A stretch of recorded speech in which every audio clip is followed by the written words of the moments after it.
تو آج کا جو ہمارا ٹاپک ہے وہ ہے توحید رسالت۔ تو سب سے پہلے جو ہے نا وہ توحید کے جو دلائل ہیں وہ تھوڑے سے سن لیں توحید کے دلائل پہ کہ اس میں تو ایک دلیل جو ہے وہ دلیل قدرت ہے، یعنی عبادت ایسی ہستی کی کرنی چاہیے کہ جو لازوال ہو، جو بے مثال ہو، جس کی قدرت ہر چیز پر حاوی ہو۔ تو ایسی ہستی وہ صرف کون سی ہے؟ صرف اللہ تعالیٰ، اللہ رب العزت کی ہستی ہے۔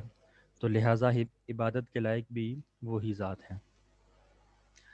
دوسری دلیل یہ ہے کہ خود انبیاء اور اولیاء اور بزرگ جو ہستیاں ہیں انہوں نے بھی اللہ ہی سے وہ مانگا کرتے تھے، انہوں نے سب کچھ اللہ سے مانگا ہے اور اسی کے یعنی اللہ کے در پہ ہی حاضری دیتے تھے۔ تو اس لیے جو ان کے ماننے والے ہیں، ان کے معتقدین ہیں، ان کو بھی چاہیے کہ وہ کس سے مانگے اللہ رب العزت کی ذات سے ہی مانے۔ پھر خدائی کے لائق جو ہے نا وہ ذات وہی ہے جو کسی کی محتاج نہ ہو۔ لوگوں نے سورج کو پوجا، لیکن سورج صبح طلوع ہوا شام کو غروب ہو گیا، اور سورج طلوع ہونے میں بھی وہ اللہ رب العزت کا محتاج ہے۔ تو حقیقت یہی ہے کہ اللہ رب العزت کے علاوہ سب کچھ وہ کیا مخلوق ہے، ساری کی ساری مخلوقات وہ اللہ رب العزت کی کیا محتاج ہیں، لیکن اللہ رب العزت کی ایک ایسی واحد ذات ہے جو کسی کی محتاج نہیں ہے۔ چوتھی دلیل ربوبیت ہے، یعنی جب پال اللہ رہیں، کھلاتے پلاتے ہیں اللہ تعالیٰ ہیں، ہمارے رزق کا بندوبست بھی اللہ نے کیا ہوا ہے، تو لہٰذا عبادت بھی ہمیں کس کی کرنی چاہیے؟ اللہ رب العزت کی ذات ہی کی کرنی چاہیے۔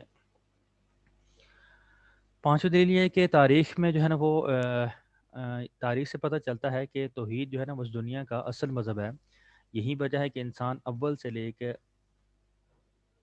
یعنی انسان اول سے آدم اسلام سے لے کے تمام ہی نبیوں اور رسولوں نے عقیدہ توحید کی تعلیم و تلقین کی، اپنی اپنی قوموں پہ انہوں نے واضح کیا اس بات کو کہ توحید ہی تمہارا اصل عقیدہ ہے، شرک جو پھیلا ہے وہ بعد میں پھیلا ہے۔ تو لہذا شرک سے باز آ جاؤ، جو اصل چیز ہے، اصل مذہب توحید ہے، اس کو کیا کر لو تم؟ اختیار کر لو۔ پھر ایک مشہور واقعہ ہے امام ابو حنیفہ رحمہ اللہ تعالیٰ کا، جو اس بات پہ دال ہے کہ ہاں اللہ رب العزت کی ذات ہے جو اس پورے کے پورے نظام ہستی کو چلا رہی ہے، اور وہی اکیلی ذات ہے جو اس کی خالق بھی ہے، مالک بھی ہے اور رازق بھی ہے۔ یہ واقعہ اس بات پہ دال ہے کہ ہاں ایک ایسی ہستی ہونی چاہیے، ایک ایسی ہستی ہونی چاہیے جو کہ اس پورے کے پورے دنیا کے کائنات کے نظام کو چلا رہی ہے۔ ہاں ایک ایسی ہستی ہونی چاہیے کہ جو دنیا سے باہر کا جو نظام ہے، جو 7 آسمانیں 7 زمینیں اور ان میں جو بے شمار مخلوقات ہیں ان کے نظام کو چلا رہی ہے، ایک ایسی ہستی ہونی چاہیے۔ یہ واقعہ امام ابو حنیفہ رحمہ اللہ تعالیٰ کا ایک دہری کے ساتھ، کہ امام ابو حنیفہ رحمہ اللہ تعالیٰ نے اپنے وقت کا ایک جو دہریہ تھا جو اللہ تعالیٰ کی ذات کا انکار کرتا تھا، جن کا مذہب یہ تھا دہریوں کا کہ یہ کائنات اور کائنات کا نظام جو ہے یہ کسی نے بنایا نہیں ہے، بلکہ جو ہے وہ کیا ہوا ہے، یہ خود بخود ہی کیا ہو گیا، سارا نظام بنا ہے، سارا نظام خود بخود ہی چل رہا ہے۔ یا اسی طرح جو ہے نا وہ باقیوں کا جس طرح نظریہ تھا کہ انسان کے بارے میں، کہ انسان پہلے جو ہے وہ کیا تھا، بندر تھا، پھر آہستہ آہستہ جو ہے نا وہ ارتقاء کی وجہ سے یا پھر موسم کی تبدیلی کی وجہ سے یا آہستہ آہستہ کیا ہوا، یہ بندر سے انسان بننا شروع ہو گیا، حالانکہ ایسی بات نہیں ہے۔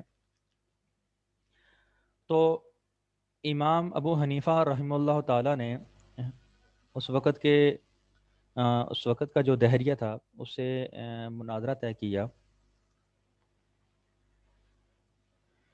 وقت طے ہوا، جگہ طے ہوئی، دن طے ہوا۔ مناظرہ اس بات پہ تھا کہ امام ابو حنیفہ رحمہ اللہ تعالیٰ نے دلائل دینے تھے اس بات پہ کہ اللہ رب العزت کی ذات ایسی ذات ہے جو اس پوری کائنات کے نظام کو چلا رہی ہے، ٹھیک ہے۔ جبکہ دہریہ کا عقیدہ یہ تھا کہ نہیں، یہ دنیا کا نظام خود بخود چل رہا ہے، اس کو کوئی چلانے والا نہیں ہے۔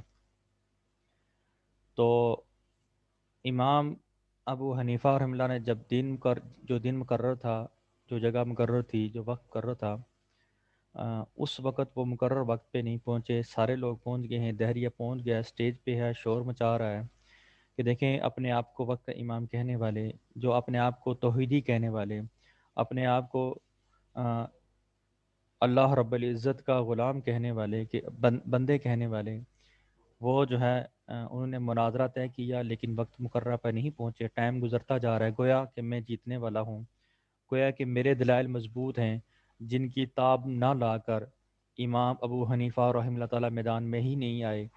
انہوں نے گویا کہ میدان چھوڑ جانا گویا کہ ایک شکست ہے، ایک طرح کی، کہ آپ میدان میں نہیں آ رہے، میدان چھوڑ کے بھاگ رہے ہیں، تو گویا کہ آپ نے شکست کھا لی ہے۔ ٹائم گزرتا جا رہا ہے، وقت گزرتا جا رہا ہے۔ کچھ دیر بعد دیکھتے ہیں کہ امام ابو حنیفہ رحمۃ اللہ ایک طرف سے آ رہے ہیں، وہ اسٹیج پہ آتے ہیں، ارشاد فرماتے ہیں کہ میں معذرت چاہتا ہوں سب سے کہ میں نے گھر سے اس نظریے سے نکلا ہوں کہ نے یہاں مناظرے میں نے شرکت کرنی تھی، لیکن جیسے ہی میں گھر سے نکلا تو آگے میرے راستے میں جو ہے نا وہ ایک ندی، ایک دریا تھا۔ میں وہاں پہنچا تو دیکھا تو وہاں پہ کوئی کشتی نہیں، کوئی ملا نہیں، کوئی کشتی بان نہیں۔ اب میں پریشان ہو گیا کہ میں نے کیا کرنا ہے، اپنے مقررہ وقت پہ جو ہے نا وہ پہنچنا ہے، لیکن میں اب پہنچ نہیں سکوں گا۔ میں اسی شش و پانچ میں تھا کہ میں نے دیکھا کہ میرے سامنے جو ہے نا وہ درخت خود بخود کٹے، میرے سامنے جو ہے نا وہ ان درختوں کے تختے بنے، میرے سامنے ہی وہ تختے خود بخود جڑے اور ایک کشتی کی شکل اختیار کر گئے۔ کشتی پانی میں اتری، میں اس میں سوار ہوا، بغیر کسی ملا کے، بغیر کسی کشتی بان کے وہ کشتی وہاں سے چلی، اور میں نے کیا کر لیا، دریا پار کر لیا، میں نے دریا کراس کر لیا۔ مجھے اس وجہ سے دیر ہو گئی ہے کہ درخت خود بخود کٹے، پھر کٹنے کے بعد خود بخود ان کے تختے بنے، پھر ان سے خود بخود کشتی بنی، کشتی بننے کے بعد وہ کشتی پانی میں اتری، میں اس میں سوار ہوا، بغیر ملا کے میں نے دریا کو کراس کیا۔ تو یہ جو درمیان میں یہ وقت لگ گیا، اس کی وجہ سے مجھے دیر ہو گئی، اس پہ میں معذرت چاہتا ہوں۔ اب اس وقت جو دہریہ تھا، دہریہ کہتے اسے ہیں کہ جو اللہ رب العزت کا کی ذات کا انکار کرتے ہیں، تو وہ چلا اٹھا، وہ چیخ اٹھا کہ یہ کیسے ممکن ہے کہ ایک درخت خود بخود کٹے، پھر اس درخت سے بغیر کسی مشین کے خود بخود تختے تیار ہوں، پھٹے تیار ہوں، پھر خود بخود ان جو ہے نا تختوں کی کشتی بنے بغیر کسی جو ہے نا بڑائی کے، یہ کیسے ممکن ہے؟ پھر جو ہے وہ کشتی جو ہے نا پانی میں اتری خود بخود ہی، کوئی بندہ نہیں ہے، خود بخود بغیر کشتی بان کے، بغیر کسی ملا کے وہ کشتی بقول آپ کے چل کے دوسری کنارے پہ آئی ہے۔ تو یہ کیسے ممکن ہے کہ ایسا ہو سکتا ہے؟ یہ تو ممکن ہی نہیں ہو سکتا۔ تو اس پہ امام ابو حنیفہ رحمہ اللہ تعالیٰ نے ارشاد فرمایا کہ اگر ایک درخت بغیر کسی کاٹنے والے کے کٹ نہیں سکتا، بغیر کسی آلے کے کٹ نہیں سکتا، اگر اس درخت کے بغیر کسی مشین کے، بغیر کسی جو ہے نا وہ بڑھئی کے ان کے تختے نہیں بن سکتے، ان تختوں سے بغیر کسی کاریگر کے، بغیر کسی بڑھئی کے آپ اس کی کشتی نہیں بنا سکتے، اور کشتی خود بخود چل کے پانی میں نہیں جا سکتی، خود بخود جو ہے نا ایک سرے سے دوسرے، ایک کنارے سے دوسرے کنارے پہ نہیں جا سکتی۔ تو یہ تو ایک چھوٹی سی مثال ہے، درخت ہیں، پھر اس کے تختے ہیں، پھر اس کی ایک کشتی ہے، کشتی کا ایک سرے سے دوسرے سرے پہ جانا ہے۔ یہ تو چھوٹی سی مثال ہے۔ اگر آپ کہہ رہے ہیں کہ یہ ایسا خود بخود نہیں ہو سکتا، تو پھر یہ دنیا کا نظام، یہ سورج کا صبح سے طلوع ہونا، شام کو غروب ہونا، یہ چاند تاروں کا نظام، یہ بادلوں کا نظام، یہ کائنات کا پورا نظام بغیر کسی چلانے والے کے کیسے چل سکتا ہے؟ بغیر کسی چلانے والے کے کیسے چل سکتا ہے؟ وہ دہریہ کیا ہو گیا، وہ حیران رہ گیا، وہ مبہوت ہو گیا، اس نے کیا کیا، میدان چھوڑ کے وہ بھاگ گیا۔ یہ دلیل تھی اس بات پہ کہ اللہ رب العزت کی ہی ذات ہے جو اس کائنات کے نظام کو چلا رہی ہے۔ اسی طرح اس توحید کی مثال دی ہے توحید کی مثال دی ہے، توحید کو سمجھانے کے لیے ایک بزرگوں نے ایک مثال دی ہے، فقہا نے مثال دی ہے کہ ایک آدمی جو ہے نا وہ گاؤں کا رہنے والا، دیہات کا رہنے والا، جہاں پہ کھیتی باڑی ہے، جہاں پہ پینے کا پانی چشموں سے لیا جا رہا ہے، جہاں پہ قدرتی زندگی ہے، ساری مصنوعی زندگی کا کوئی نشان تک نہیں ہے، وہ چلا جاتا ہے شہر میں جاتا ہے، وہ وہاں پہ جا کے دیکھتا ہے کہ لوگ جو ہے نا وہ ٹوٹی کھول رہے ہیں اور پانی آ رہا ہے، ٹھیک ہے، ٹوٹی بند کرتے ہیں، پانی بند ہو جاتا ہے، پھر کھولتے ہیں، پھر پانی آنا شروع ہو جاتا ہے۔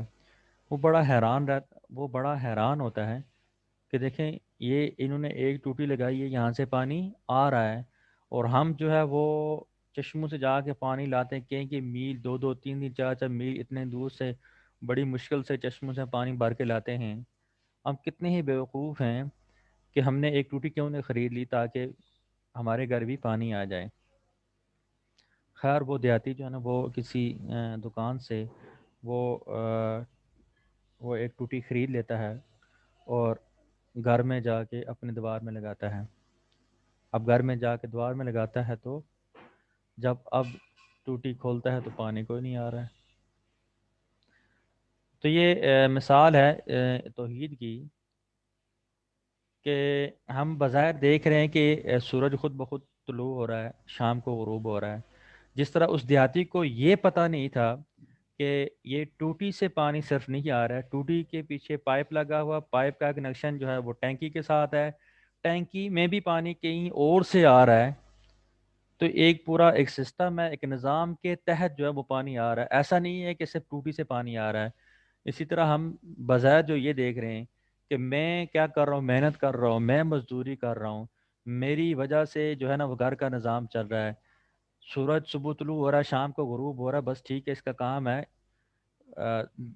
چاند تاروں کا نظام ہے، باقی اور نظام ہے، یہ سارے کے سارے بس چل رہے ہیں، ہو رہا ہے، بادلوں کا آنا ہے، یہ پہاڑوں کا جو ہے نا وہ میخوں کی مانند جو ہے نا وہ زمین پہ گڑا ہوا ہونا، تو ہماری سمجھ صرف یہی طے ہے کہ ہم نے یہ دیکھ رہے ہیں کہ بظاہر یہ چل رہا ہے، اس کے پیچھے جو قدرت ہے اللہ رب العزت کی وہ ہمیں نظر نہیں آ رہی ہے۔ ایک خدا کی قدرت ہے، ایک اللہ رب العزت کا نظام ہے کہ جس کی وجہ سے یہ پورا کا پورا دنیا کا نظام یہ چل رہا ہے۔ اگر اللہ رب العزت امر کو نکال دیں، اپنے حکم کو نکال دیں، تو کیا ہے، یہی انسان جو ابھی بول رہا ہے، کھا رہا ہے، گا رہا ہے، بھاگ رہا ہے، دوڑ رہا ہے، اللہ کا امر نکل جاتا ہے تو کیا، وہ مردہ ایک لاش بن جاتی ہے، وہ ایک لاش کی مانند رہ جاتا ہے، گویا کہ انسان کے جسم میں حیثیت کس کی ہے، جسم کی نہیں ہے، اعضاء کی نہیں ہے، دل کی نہیں ہے، دماغ کی نہیں ہے، بلکہ حیثیت ہے اللہ کے امر کی، امر روح نکلی تو انسان بے جان ہو گیا۔ ایسے ہی ہر ایک کائنات کے جو اسرار ہیں، راز ہیں، چیزیں ہیں، قدرتیں ہیں، ان میں اللہ رب العزت کی قدرت کار فرما ہے، اللہ کی قدرت سے یہ دنیا کا نظام چل رہا ہے، یہ بادلوں کا آنا، یہ جانا، سورج کا طلوع ہونا، غروب ہونا، دن کا آنا، رات کا آنا، یہ بچے کا دنیا میں آنا، پھر یہاں سے قبر میں جانا، قبر سے حشر، قیامت کا یہ سارا نظام ہے، یہ جو دنیا کا نظام ہے، کائنات کا نظام ہے، ایک ہی جگہ ہم دیکھ رہے ہوتے ہیں کہ ایک ہی وقت میں ایک جگہ میں بارش ہے، اسی ایک وقت میں دوسری جگہ بارش نہیں ہے، ایک جگہ دھوپ ہے، دوسری جگہ ٹھنڈ ہے، تو یہ موسموں کی تبدیلی، یہ سارا کا سارا یہ قدرت ہے، یہ نظام ہے جس کو اللہ رب العزت کی ذات چلا رہے ہیں۔ اس کے بعد جو ہے نا وہ آپ صلی اللہ علیہ وسلم نے جو ہے نا وہ ایمان کے جو بنیادی تقاضے تھے ان کی وضاحت میں جو ہم نے حدیث پڑھی بھی تھی کہ بنی الاسلام علی خمس شہادت اللہ الہ الا اللہ و ان محمد عبدہ وَإِيتَاءُ الزَّکاۃ وَالْحَجُّ وَصَوْمُ رمضان، کہ اس میں بھی جو ہے نا وہ ارشاد فرمایا کہ اسلام کی بنیاد جو ہے وہ 5 چیزوں پہ ہے، جن میں سب سے پہلے جو ہے نا شہادت اللہ الہ الا اللہ ہے، کہ اسلام کہ لا الہ اس بات کی گواہی دینا کہ کوئی الہ نہیں ہے مگر صرف اللہ. تو سب سے پہلے توحید ہے، توحید ہے. تو اس میں ایک تو چیز یہ ہے کہ کلمہ طیبہ کا اقرار، اقرار باللسان، زبان سے اقرار، ایک چیز یہ. دوسرا تصدیق بالقلب، دل سے اس کی تصدیق بھی کرنا. صرف ایسا نہیں ہے کہ ہم جو ہے وہ کیا کریں، زبان سے تو اس کا اقرار کر رہے ہیں کہ لا الہ الا اللہ، بس ٹھیک ہے جی اللہ سے ہوتا ہے، اللہ کے غیر سے نہیں ہوتا، اور دل میں ہمارے ہم اس کو قبول نہ کر رہے ہوں، ہم اس کو مان نہ رہے ہوں. جیسے کہ منافقین آپ صلی اللہ علیہ وسلم کے زمانے میں تھے، جیسے کہ مشرکین جو بازار کلمہ پڑھ لیتے تھے بعض، تو صرف زبان سے کلمہ پڑھ لینا کافی نہیں ہے، بس بلکہ تصدیق بالقلب بھی ہے. زبان سے اقرار، دل کے ساتھ اللہ تعالیٰ کے ایک ہونے کی گواہی دے کہ اس کی ذات و صفات میں کوئی بھی اس کا شریک نہیں ہے. تو اسلام کا جو پہلا رکن ہے وہ کیا ہے؟ کلمہ شہادت ہے. کیا ہے کلمہ شہادت؟ اشہد اللہ الہ الا اللہ و اشہد ان محمد عبدہ و رسولہ. ایک جز میں توحید کو بیان کیا جا رہا ہے، دوسرے جز میں اشہد ان محمد عبدہ و رسولہ میں رسالت کو بیان کیا جا رہا ہے. تو یہاں پہ شہادت توحید جو ہے، کلمہ شہادت کے یہاں پہ 2 جز ہیں، 2 پہلو ہیں. ایک ہے لا الہ، دوسرا الا اللہ. لا الہ الا اللہ. لا الہ میں ایک منفی پہلو ہے اور الا اللہ میں مثبت پہلو ہے. ٹھیک ہے، تو یہ دونوں نفی اس بات دونوں پر عمل کرنا کیا ہے؟ ضروری ہے. تو شہادت توحید پہلا حصہ جو ہے، جو کس پہ؟ نفی ما سوا اللہ، یعنی اللہ تعالیٰ کے سوا ہر چیز کی نفی پہ مشتمل ہے.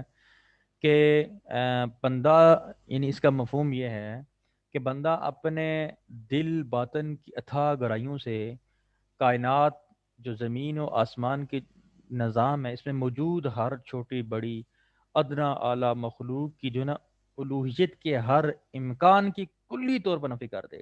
لا الہ، کہ کوئی بھی الہ نہیں ہے، کوئی بھی الہ نہیں ہے. اور یہ اقرار کرے کہ کائنات کی کوئی بھی چیز اصلاً بالفعل یا بالقوہ اسے نقصان نہیں پہنچا سکتی، نقصان پہنچانے پہ قدرت نہیں رکھتی. پھر اس بات کی گواہی دے کہ درخت، پتھر، چاند، سورج، چاند، ستارے، جمادات، نباتات، جنس، انس، ملائکہ، یعنی جتنی بھی مخلوقات ہیں، یہ ساری کی ساری معبود اور مسجود ہونے کی اہل نہیں ہیں. لا الہ الا، کوئی بھی اہلیت کی صفت کو نہیں پہنچ رہا، الہ ہونے کی صفت کسی میں نہیں ہے. یہ ایک ہے، اس کی کیا نفی ہے؟ کیا ہے؟ نفی، ہر چیز کی نفی. قرآن پاک میں جو ہے نا وہ یعنی یہ جتنی بھی چیزیں ہیں یہ اللہ تعالیٰ کے آگے کیا ہے؟ یہ اللہ تعالیٰ کے محکوم ہیں. یہ خود یہ ساری چیزیں جو ہے نا، زمین آسمان کا نظام سارا سب کچھ، یہ خود الہ نہیں بن سکتی. قرآن پاک میں ارشاد ہے وَلَهُ أَسْلَمَ مَن فِي السَّمَاوَاتِ وَالْأَرْضِ طَوْعًا وَكَرْهًا، اور جو کوئی بھی آسمانوں اور زمین میں سے ہے، اس نے خوشی سے یا لاچاری سے، بہرحال اسی کی فرمانبرداری اختیار کی ہے. کس کی؟ اللہ تعالیٰ کی. یعنی جو کچھ زمین آسمان میں جو کچھ بھی ہے، چاہے مخلوقات ہیں، چاہے جمادات ہیں، نباتات ہیں، ہر ایک اللہ رب العزت کی محتاج، اللہ تعالیٰ کے کیا فرمانبرداری کر رہی ہیں. خوشی سے لاچاری سے ایک انسان، حضرت انسان، ایک ایسی مخلوق، واحد مخلوق کہ جس کو اللہ تعالیٰ نے دونوں راستے دکھلا دیے، دونوں راستے دکھلا دینے کے بعد کیا اختیار دے دیا کہ تمہارا دل چاہے تو تم کیا کرو، تم سیدھے راستے پہ چل جاؤ، تمہارا دل چاہے تو تم جو ہے نا وہ جو برا راستہ ہے، جو غلط راستہ ہے، اس پہ چلو. سیدھے راستے پہ چلو گے، دنیا میں تمہیں پریشانیاں آئیں گی، مسائل بنیں گے، آزمائشیں آئیں گی، لیکن جو آخرت کی لامحدود زندگی ہے اس میں کیا ہو جاؤ گے؟ تم فلاح پا جاؤ گے، تم کامیاب ہو جاؤ گے. دوسرا شہادت کا جو دوسرا حصہ ہے لا الہ الا اللہ، لا الہ دوسرا حصہ الا اللہ. اس میں اثباتی پہلو کیا ہے؟ اثباتی پہلو کا مفہوم کیا ہے؟ کہ اہلیت کی نفی کا اطلاق ہر وجود پہ نہیں ہوتا، ہر وجود، پہلے کہا لا الہ، لا الہ، کہ کوئی بھی الہ نہیں ہے، الوہیت کی نفی کر دی مطلق طور پر، کہ چاہے وہ انس ہے، جن ہے، جو بھی ہے دنیا میں جتنی بھی مخلوقات ہیں، ساری کی ساریوں سے الہ ہونے کی اس کی نفی کر دی، الا اللہ، ہاں نہیں، مگر ایک ذات ایسی ہے، وہ اللہ کی ذات، کائنات میں ایک ایسی ہستی بھی ہے جو انسان، دیگر مخلوقات جو زمین و آسمان کی مخلوقات ہیں، وہ معبود مسجود ہونے کی بنا پر حقدار کس کی ہے؟ اہلیت کی حقدار ہے، کہ وہ الہ ہے۔ وہ کون سی ذات ہے؟ وہ اللہ کی ذات ہے، وہی ذات ہے جو بنی نوع انسان کو، بنی نوع انسان انسان کو نفع نقصان پہنچانے پہ قادر ہے۔ تناب وہی ذات ہر جو ہے نا وہ ذی حیات اور غیر ذی حیات، جو زندہ، جو جاندار ہے یا غیر جاندار کی خالق مالک ہے، ہر قسم کے جمادات، نباتات، کائنات کے اندر جتنی بھی چیزیں ہیں ان کی کیا خالق مالک ہے؟ کل کائنات، کائنات کا ذرہ ذرہ اس کی نظام بندگی میں جکڑا ہوا ہے۔ یہ ذات کس کی ذات ہے؟ اللہ رب العزت کی ذات ہے۔ تو نفی اثبات، ایک میں نفی لا الہ، کوئی الہ نہیں ہے، پھر دوسرا اثبات الا اللہ پر مشتمل اقرار کی، یہ دو جو جہتیں ہیں ان کی تکمیل سے ہی شہادت توحید کا مضمون مکمل ہوتا ہے۔ اگر صرف نفی ہو اور اس کے ساتھ یہ لا الہ ہو اور اس کے ساتھ اس بات کا پہلو نہ ہو، یعنی الا اللہ نہ ہو، یا محض اس بات ہو، صرف اس بات ہو الا اللہ، اور ما سوا اللہ کی نفی نہ ہو، پہلے اللہ تعالیٰ کے سوا سب کی نفی کی گئی ہے، ٹھیک ہے، تو ان دونوں صورتوں میں اسلام کے جو نا جو پہلا رکن ہے شہادت کا پہلو، یہ کیا رہتا ہے؟ نامکمل رہتا ہے اور ادھورا رہتا ہے۔ اسی وجہ سے کیا کیا گیا کہ پہلے میں لا الہ الا اللہ، پہلے میں نفی کی گئی کہ کائنات کے نظام کو چلانے والی کوئی ذات نہیں ہے، دوسرے میں اس بات ہے کہ الا اللہ، ہاں ایک اللہ کی ذات ہے جو اس پوری کی پوری کائنات کے نظام کو چلا رہی ہے، اس پوری کی پوری نظام کو کیا کر رہی ہے؟ چلا رہی ہے، اور اس کا خالق مالک رازق ایک ذات ہے۔ اور پھر اس کے بعد جو ہے نا یہاں پہ الہ کا جو ہے نا وہ ایک الہ کا جو مفہوم ہے، تو یہ ایک بڑی جو ہے نا وہ اہمیت رکھتا ہے۔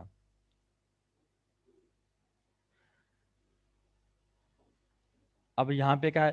لا الہ، کوئی الہ نہیں، تو یہاں پہ غیر اللہ کی اہلیت کی نفی اور ایک ذات کی اہلیت، اہلیت سے مراد کیا ہے؟ الہ ہونا کا اثبات ہو رہا ہے، تو یہ الہ کا لفظ ہے۔ تو یہاں پہ کیا ہو رہا ہے؟ ایک طرف تو باقی مخلوقات کے الہ ہونے کی نفی ہو رہی ہے، دوسری طرف الا اللہ سے اللہ تعالیٰ کے الہ ہونے کا اثبات ہے۔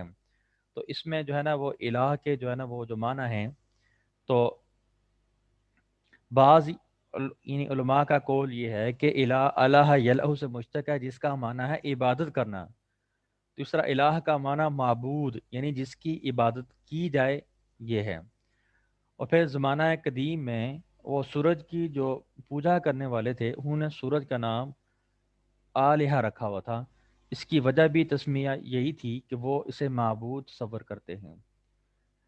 امام فخر الدین الرازی رحمہ اللہ فرماتے ہیں کہ لفظ الہ معبود سے عبارت نہیں، بلکہ اس کی دلالت اس وجود یا ہستی پر ہوتی ہے جو خود معبود ہونے کے اہل اور مستحق ہو۔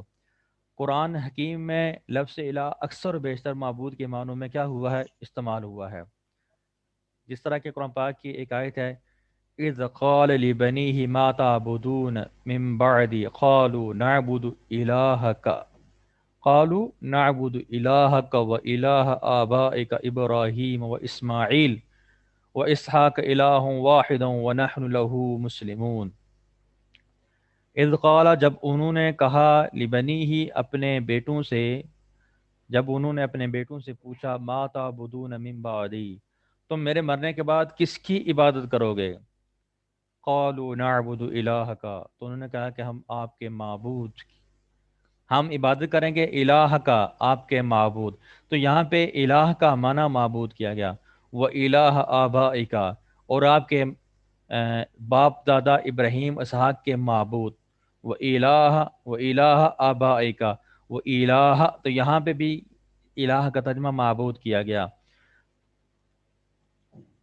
وَنَحْنُ لَهُ الہ واحدہ، جو معبود کیا ہے، یکتا ہے، اکیلا ہے، الہ یہاں بھی معبود۔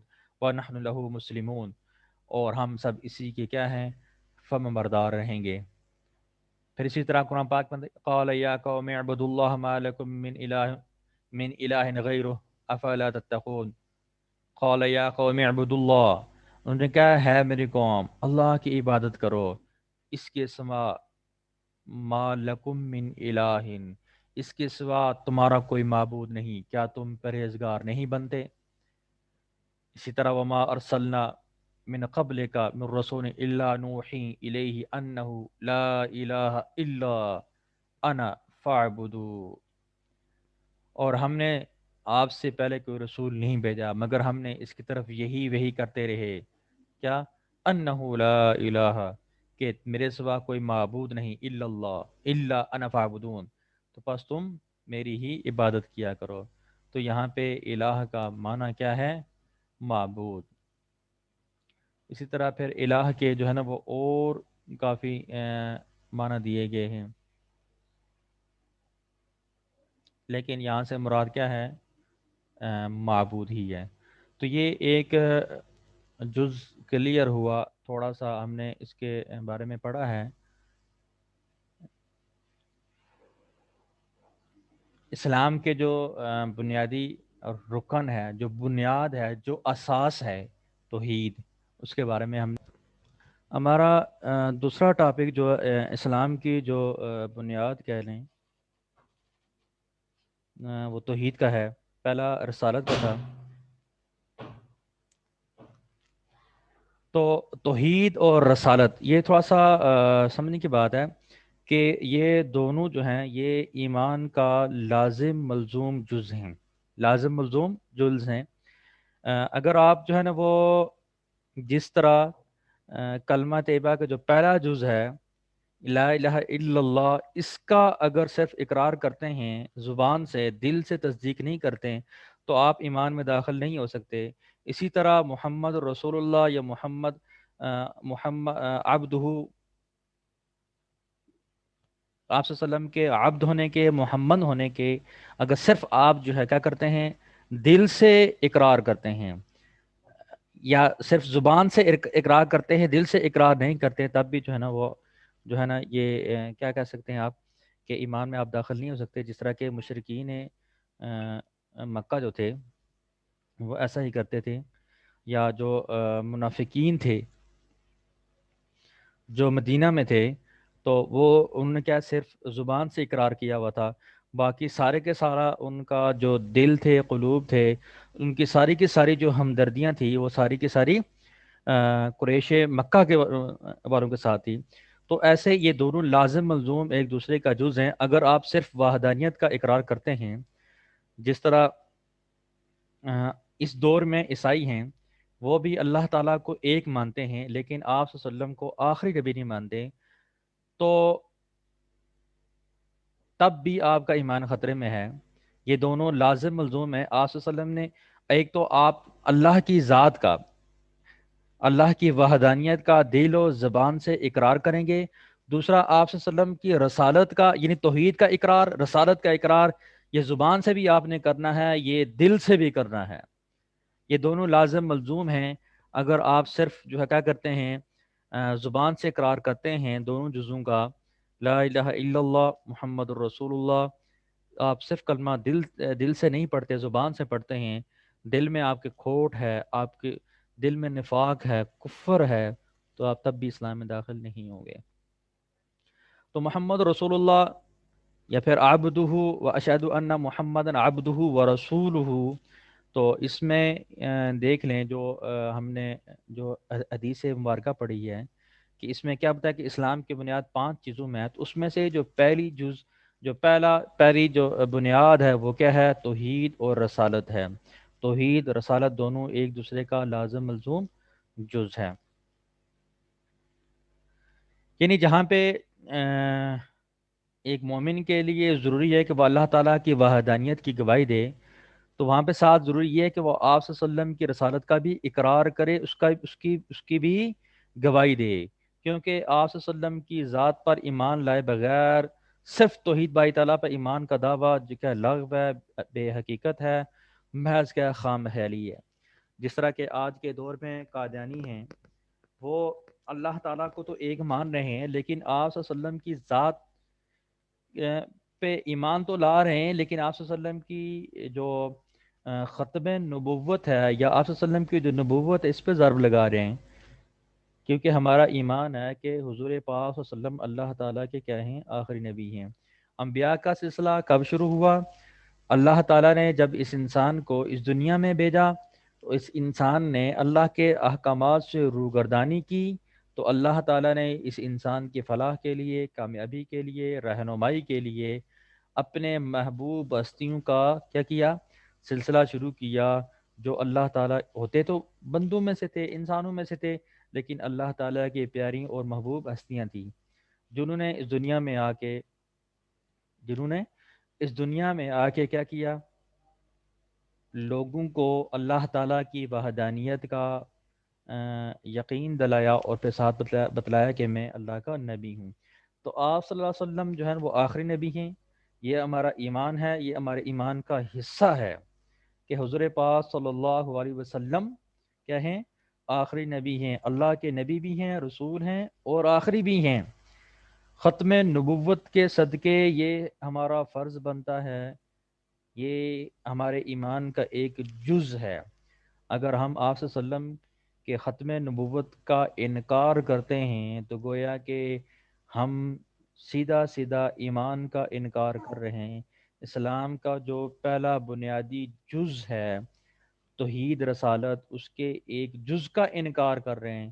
ایک جز کا انکار کرنا گویا کہ یعنی جو ہے نا وہ ایمان کا انکار ہو گیا ہے۔ تو ایمان و اتباع کے باب میں دونوں سے بیک وقت اور ایک ساتھ رشتہ قائم کرنا ہی اسلام کی اصل بنیاد ہے۔ اصل بنیاد اسلام کی یہی ہے کہ جہاں پہ یعنی اللہ تعالیٰ کے رب ہونے کا، اللہ تعالیٰ کے الہ ہونے کا اقرار دل و زبان سے ہو، وہیں پہ آپ صلی اللہ علیہ وسلم کے اللہ کے بندے اور اللہ کے رسول ہونے کا دل و زبان سے کیا ہو؟ اقرار ہو۔ اس عقیدے کو دل و دماغ میں راسخ کرنا مبادیات ایمان میں سے ہے۔ ان میں سے کسی ایک کا بھی انکار کفر ہے۔ نبی آخر زمان کی بعثت کے بعد اہل ایمان کے لیے ضروری ہے کہ وہ کی وحدانیت پر ایمان لانے سے قبل رسالت محمدی صلی اللہ علیہ وسلم پر ایمان لائیں، کیونکہ محض توحید پر ایمان لانا یہ ایمان کی ضمانت فراہم نہیں کرتا۔ جیسے یہودی ہو گئے توحید پرست تو ہیں، جیسے کہ عیسائی ہو گئے توحید پرست تو ہیں، جیسے قادیانی ہو گئے وہ توحید پرست تو ہیں، لیکن رسالت محمد صلی اللہ علیہ وسلم کے منکر ہیں، اس لیے وہ کافر کہلاتے ہیں۔ قادیانی اس لیے کافر کہلاتے ہیں کہ وہ آپ صلی اللہ علیہ وسلم کی ختم نبوت کا انکار کرتے ہیں۔ یہودی عیسائی وہ ہیں تو توحید پرست، لیکن وہ آپ صلی اللہ علیہ وسلم کی رسالت کا انکار کرتے ہیں، گویا کہ یہ ہمارے ایمان کا ایک لازم جز ہے۔ ہم تب تک مسلمان ہو ہی نہیں سکتے ہیں جب کہ یہ جو دو جز ہیں، یہ جو اسلام کی جو بڑے جو اساس ہیں، دو جو بنیاد ہیں، کون؟ ایک ہے توحید، دوسری کیا؟ رسالت۔ آج کے لیے اتنا ہی کافی ہے۔